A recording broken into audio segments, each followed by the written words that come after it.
આપ જોઈ રહ્યા છો સ્પાર્ક ટુડે ન્યૂઝ। ઝઘડિયા તાલુકામાં હોટલ અને રેસ્ટોરન્ટ પર તંત્રએ સપાટો બોલાવ્યો છે। સરકારની સૂચના અને જિલ્લા કલેક્ટરના આદેશ અનુસાર ઝઘડિયા તાલુકામાં ખાદ્ય પદાર્થોની ગુણવત્તા અને સ્વચ્છતા ચકાસવા માટે તંત્ર દ્વારા સઘન ચેકિંગ હાથ ધરવામાં આવ્યું છે।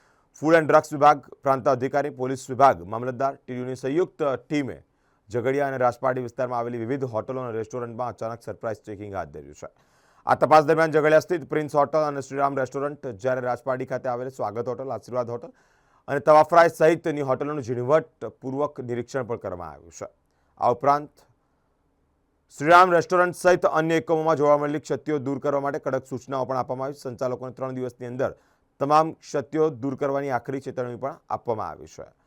તંત્રની આ અચાનક કાર્યવાહીને પગલે હોટલ અને રેસ્ટોરન્ટના સંચાલકોમાં ફફડાટ જોવા મળ્યો છે। આજરોજ સરકારશ્રીની સૂચનાથી અને માનનીય કલેક્ટર સાહેબના આદેશથી ફૂડ એન્ડ ડ્રગ વિભાગના અધિકારીઓ સાથે, પોલીસ ડિપાર્ટમેન્ટ સાથે, મામલતદારશ્રી, ટીડીઓ સાથે ઝઘડિયા તાલુકામાં આવેલ હોટલની ચકાસણી કરવામાં આવેલ હતી। જેમાં સૌપ્રથમ પ્રિન્સ હોટલની તપાસણી કરી ઝઘડિયાની અંદર, ત્યારબાદ શ્રીરામ રેસ્ટોરન્ટની તપાસણી કરવામાં આવી હતી। સ્વાગત હોટલ જે રાજપાડી ખાતે છે તે, આશીર્વાદ હોટલ રાજપાડી ખાતે છે અને તવાફરાય રાજપાડી ખાતે છે। આટલી હોટલની ચકાસણી ટીમ સાથે કરવામાં આવી હતી।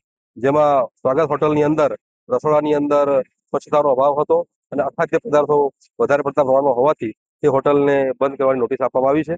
સાથે સાથે જય શ્રીરામ રેસ્ટોરન્ટ છે તેને પણ અમુક સૂચનાઓ આપવામાં આવી છે અને સૂચનાઓ 3 દિવસમાં પૂર્ણ કર્યાથી એમની હોટલ શરૂ કરવા માટેની વોર્નિંગ આપવામાં આવેલ છે।